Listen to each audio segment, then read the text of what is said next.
Hello, everyone. I'm Rachel Pohl. I'm on the social impact team at Unity, and I'm so excited to be here at this year's Unity for Humanity Summit, speaking with two amazing entrepreneurs who have built incredible education technology companies that are powering equitable workforces with really immersive learning experiences.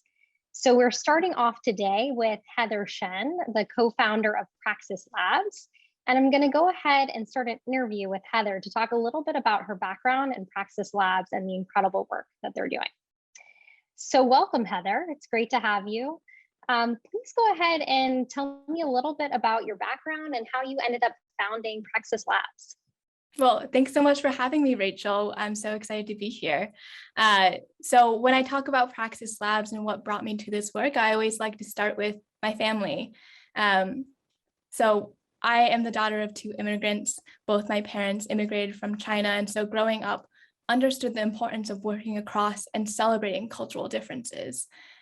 I like to share that I consider my mom one of my first D&I teachers, diversity and inclusion teachers, because she would come into my schools, starting from elementary school all the way up to high school, where she would share more about Chinese culture and heritage, which was a background that a lot of my classmates didn't have. And so took that learning throughout all of my personal and professional life. At Stanford, I was really inspired to study engineering because I really believed that engineering could change the way that we work and live and play and learn. And so continued that thread, got my master's in electrical engineering. During that, I had experience working at NASA, where I was researching computer vision and augmented reality as ways to train pilots to better take off and land. And so I got to see firsthand the efficacy of how we can apply mixed reality to these hard skills training. And it was just incredible how pilots were able to more effectively learn when they were actually doing it, even when in the heads-up display. I continued that train of thought to Microsoft, where I worked on the Hololens, which is an augmented reality headset. And so at that time, headsets were becoming a lot more cheaper, like faster, lighter, just more accessible in general. And so Microsoft was exploring the idea about how do we use augmented reality for enterprise training. And so both of these kind of trains of thought were going through my mind when I eventually decided to go back to Stanford for my master's, again in electrical engineering. I met my co-founder, Elise Smith, while she was finishing up her graduate degrees as well, one of a master's in education, as well as a business. She was attending business school, and she had this really amazing idea about how do we use virtual reality for diversity and inclusion training. And this was coming out of research informed by the Stanford Virtual Human Interaction Lab. And it felt so compelling to me as, a first generation American, as a female engineer, as someone who is really inspired by the mixed reality space, that Praxis Labs really came out of that. And we've been running on this ever since. What problem does Praxis Labs solve, and how are you using real-time 3D and immersive technology to do so? At our core, our mission at Praxis Labs is how do we make society a more inclusive and equitable place? And the way that we think that we can do that is by leveraging virtual reality and mixed reality to enable more employees to learn how to respond to instances of bias.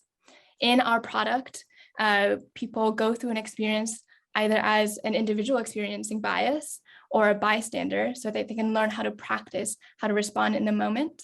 And we pair that with a learning platform that guides folks through a reflection process, as well as gathers information and listens to their insights around their organization's culture of equity and inclusion.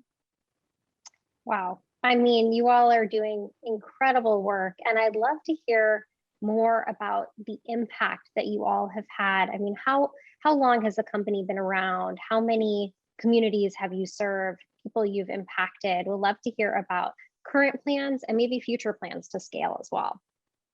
Yeah, so Elise and I started this in 2018, 2019, pretty early on, where it was just the two of us running around on student grants, trying to get pilots off the ground. And what we saw was that there was early signs of efficacy. Employees were coming out of the experience saying, wow, I've never had a D&I training like this before. Like that's changed how I think about this material. So that was so interesting and so exciting for us that we decided to continue scaling Praxis. We raised a seed round last year, have since deployed to thousands of learners, deployed to enterprise organizations, and we are continuing to grow the team. Right now we're a team of 20, but we're hiring a lot. So this is a plug as well. So if you're interested, please apply to our website and apply to some of the jobs as Uni developers. Incredible. Has there been anything that's been kind of surprising for you as you've scaled, as you've grown the company? So we leverage Unity for the product, or at least for the experiential part of the product. We believe deeply in that, in 3D technologies like Unity enabling us to take perspectives that are different from our own. We go through a really rigorous process where we think about both what is the learning outcomes that we want to see, and then map that back to the storylines and the experience that we're telling. We also take into account the stories that we're trying to represent and go through an authentic representation sweep, talking with people who share similar identities to make sure we're doing justice by what they're saying. That sounds like an incredible methodology and path. So you've been able to conduct a lot of interviews with folks and then translate that actually into the immersive experience itself. Yes, absolutely. I think that is, I think that's really core to what we believe in terms of making sure that we're amplifying and representing BIPOC voices in a way that feels meaningful to them. I mean, one of the most powerful moments for me when I think about this past year alone is we released a module that was around stereotype threat, and we had a learner come back to us and say, wow, I've never even heard of stereotype threat, but the way that it was represented made me realize that's exactly what I felt before. And now I'm able to put words to my feelings and I'm able to think about what can I do in that moment to prevent it moving forward. And I thought that was really powerful to reflect on and to think about the impact of our work. Yeah, I was just thinking about some of these kind of success stories that you've had, and are there any others where you've been able to identify kind of a similar scenario or a light bulb that's gone off and someone's had as a result of going through this training? I think some of the early light bulbs, and one of the funnier ones, I think, was when we were doing our pilots and still figuring out if there was something here. We were doing the full VR experience. We had, a manager or like a pretty senior leader within a company go through the experience, and they came out of it and said, wow, that's changed how I want to talk to my team. That's changed how I want to talk to my family. It was about listening and not interrupting individuals during meetings. And I was like, if he's already thinking about what it not only means for his workplace, but also what it means for his friends, his family relationships, I think that's so powerful, because it's not just like being an inclusive leader is not just how you show up at work.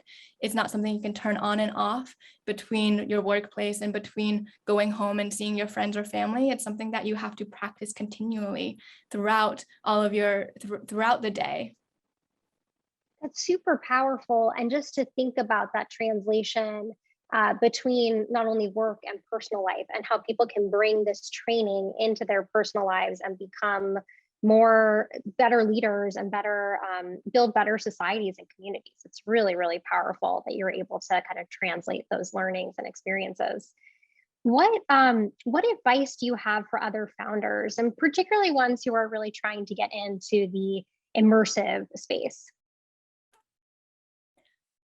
I think a piece of advice I have for other founders is resilience.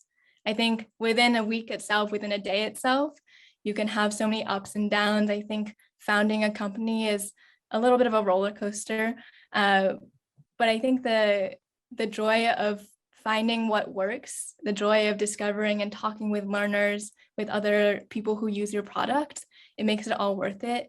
And I think keeping that as central to your mission and to your work, in terms of thinking about what you're trying to do and what's the objective of your company and what you're founding, I think that's so key in how I've navigated my journey as a founder. And how about kind of the business model, and if we want to try Praxis Labs out, I'm sure all of us here do. how can we get it? Where can we find it? Well, visit our website. We do have a wait list right now, but reach out to your employer, ask them to sign up for our wait list. We are super excited to eventually get Praxis Labs into the hands of anyone who wants to go through it, and really scale in that way. Amazing. Thank you so much for being here today. I really appreciate it. Thanks so much, Rachel. Thank you so much, Heather. And I am so excited to introduce our second speaker who will be joining us today to talk about her company. I am joined by Sarah Craisley, who is the CEO and founder of Shimmy Technologies, another incredible company that is using real-time 3D to transform workforce upskilling and training. So bringing Sarah on, I'm going to ask her a few questions about her background and company. So thrilled to be joined by her today. Thank you so much, Sarah. Sarah, please introduce yourself. Tell me a little bit about your background and how you ended up founding Shimmy. Yeah, absolutely. It's great to be here with you, Rachel. Thank you. I'm really looking forward to the conversation. So I'm a manufacturing person. I've been a manufacturing person my whole life. I grew up in Allentown, Pennsylvania, in the 1980s, like basically in that Billy Joel song. And if you're too young to know the Billy Joel song I'm talking about, it's about a town that was really anchored by a big steel plant. And it was a plant, my grandfather worked in the steel plant, my uncles did. And the factory didn't really utilize technology in a way that allowed it to stay in business, first of all. And it really didn't have a strategy that brought workers along. So what happened when I was little was this big steel plant went out of business and hundreds of thousands of people lost their jobs. I mean, my hometown now is only beginning to recover economically from something that happened decades ago. So I think growing up in that way, hearing about manufacturing, the relationship between manufacturers and labor, that's been a pretty consistent theme throughout my work. I worked as a machine operator myself. I worked in an envelope factory, bringing envelopes off a machine. I still have like the muscle memory of how you flip them over and put them in the box, which I did for hours and hours every day. Eventually, I was lucky enough to go to college and get a master's degree. I ended up at Autodesk in the Bay Area, building emerging technology around digital twins and utilizing 3D models in factories to help manufacturers be more efficient, to be more forward thinking and looking at downstream impact of the decisions they were making. And then, looking at digital transformation all that time, I started to feel my wings a little bit and decided I wanted to bring all that expertise to starting my own company. So Shimmy is about 5 years old at this point, which is like every time I say it, I sort of can't believe it. But it started with the simple idea that, automation is coming into the apparel supply chain and that transition is going to happen. And there needs to be more care taken to figure out how we bring workers along. So the same things that befell my hometown don't happen in this big industry that employs 75 million workers. Wow, incredible. What an interesting background and amazing story for how you started Shimmy. Tell us, what problem is Shimmy trying to solve? And specifically, how do you use real-time 3D and immersive technology to do that? It's a good question. I mean, I think I want to start by talking about automation because I think like when anyone thinks about automation, they might have a picture like this in their minds. It's a car plant. It's, you have industrial robots working in concert with other types of automation. And, the picture is really, really different when you talk about it in terms of clothes. I mean, most people don't give a lot of thought to how their clothes are made or where their clothes are made. So I want to just start with like, a category that most of us know, which is just like a simple pair of jeans. So this is a pair of jeans. This is a case example we started with a few years ago where we said, okay, how many people go into making a pair of jeans and how is automation coming into that process? So we mapped that to all the different parts of a pair of jeans that we take for granted, right? The belt loops and the special bar tacks that are on the edge of the pockets so your pocket doesn't like rip open when you're using it all the time.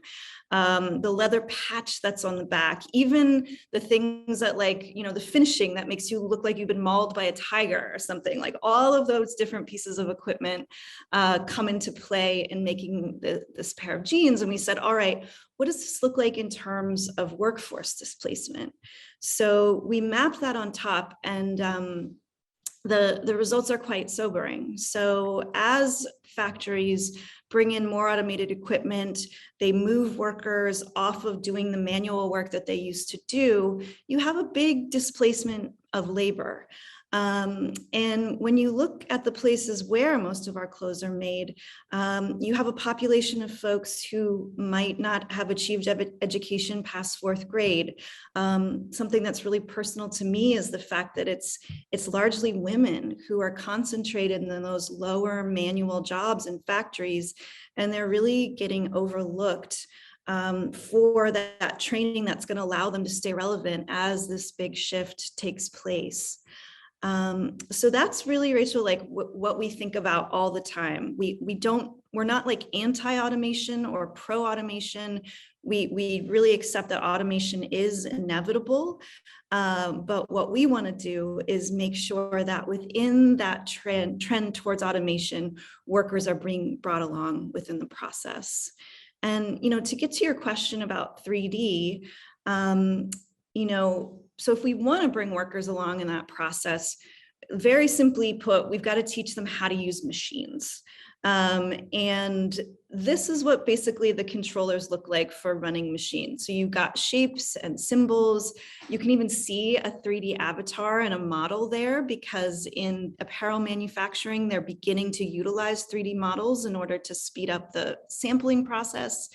But again, you're dealing with the workforce that isn't digitally literate to begin with, and it takes quite a leapfrog to move them into doing work where they can be successful in running a machine and understanding what those shapes and symbols are. So, you know, I really believe in human-centered design. We use those principles for whatever we do, and I think we just started really prototyping and doing so directly with workers. So, you know, these were some of the first workers that we piloted with years ago in Bangladesh.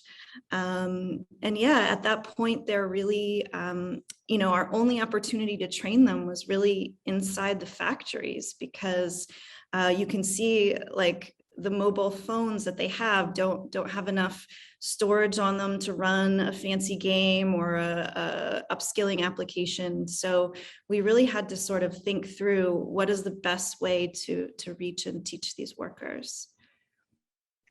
What a fascinating story and journey. I mean, the example of the jeans, it's such an everyday item, but you don't think about the implications and the implications it has on, you know, workforce development, automation, and training.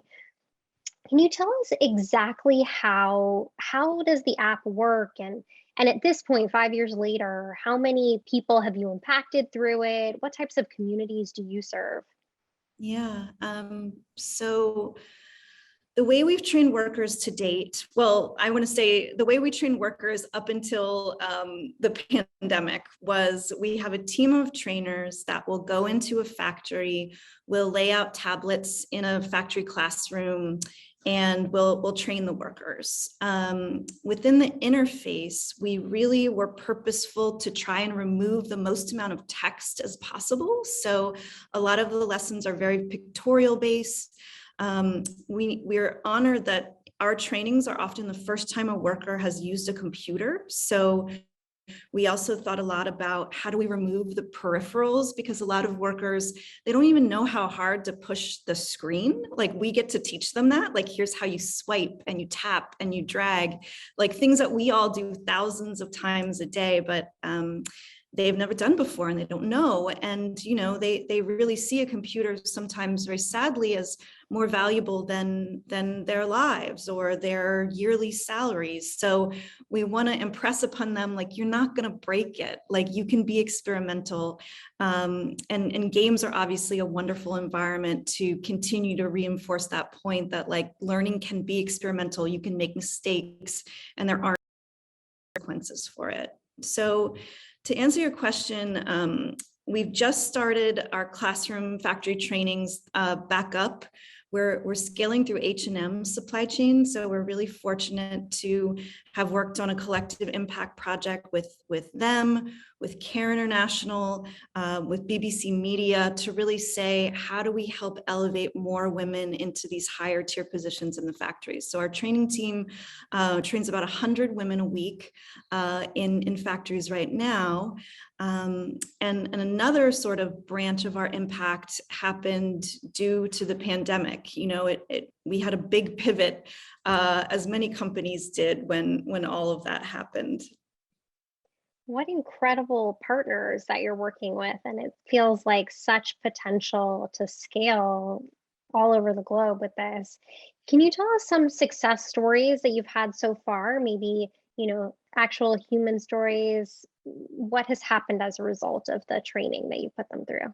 Yeah, so, when we first did the pilots, it was really scary, right? This was kind of a nutty idea. I was like, I want to, try and upskill these workers in a 4-hour training session using pictures and very little words into basically doing setup for CAD, which is typically like a technical training where you go to school and then you might have vocational training, or you might go to community college, or you might get training on a job. What I was trying to do is shrink that dramatically and leapfrog these folks into that higher tier work. So there was like a lot of risk in that idea, whether it would work, whether particularly it would work with illiterate workers. And I was really scared, frankly, when I went back to visit them about 18 months later. I was like, oh man, like I was preparing myself to ask them, like, how has your life changed? And was this training meaningful, or did it really have negative, adverse things that happened to you because of it? And I remember sitting in this training room, and the women remembered every single lesson in chronological order. There had been no reinforcement over 18 months, and they told me verbatim every single thing that they learned. And they all moved into multi-skilled machine operator positions, which means they were bringing home 20% more pay. They told me about the day that they took the training and they got to brag to their husbands and their neighbors that, like, they had operated a computer and that they were interested in doing that. So I think we often get wrapped up in, like, okay, I've taught this person how to make a rendering, or I've taught them, this critical process on a machine. But there are these other impacts that we should pay attention to, which is about confidence, which is about imagining yourself and sort of seeing a path to get you to a different state, that I think anyone doing this kind of work should keep top of mind. That's absolutely correct. And that right frame, just in terms of inclusive economic opportunity and upskilling, really does require those soft skills around, confidence and just how to present yourself in interviews. And it's so critically important in addition to the technical skills. It's really true. Yeah. And in our case, these women are ascending into roles where there are no women to be found. I walk through factories often, and there are no women in the departments where we're moving them into. So to be able to arm them with the technical skills, to have their confidence there and allow them to do what they need to do, and then also the leadership and the mindset shifts to help them deal with unconscious bias and all of the stuff that Heather thinks about, I'm sure, every day, all day long, has been really a dream. And we're so grateful to H&M for bringing us all together to be able to support these workers from multiple backgrounds. So that's so fantastic. And just in terms of, do you have any advice for other founders, for folks who are just getting started? I think, ask folks in your network to introduce you to people. Like, people are very giving in that way. One of my old colleagues at Autodesk is now at Unity, and I could go to him with a really messy problem. For us, we were like, once the pandemic hit, we were like, how on earth are we going to train people on machines where we can't be in factories and we can't be with them? And having those really informal brainstorms in the beginning. Don't underestimate people's willingness to do that with you. And in our case, that brainstorm led to, oh, you should try this new technology called Pixies that we're experimenting with, and that our team was able to build a little prototype with it. And now we have a new mobile application that we're running on the Unity platform. So it all comes from sometimes just thinking together with people, and the thought partnerships I have in my life and the ones I'm lucky enough to nurture have really opened so many interesting possibilities for me. Wow. Well, thank you so much, Sarah, for being here with us today and sharing your incredible story and company. We are so impressed and just honored to have you here today. So thank you so much. Well, thank you. It's been an honor to be here. What incredible stories from Heather and Sarah. Thank you both so much for being here, Heather and Sarah. Just incredible work that you are doing. Thanks for watching.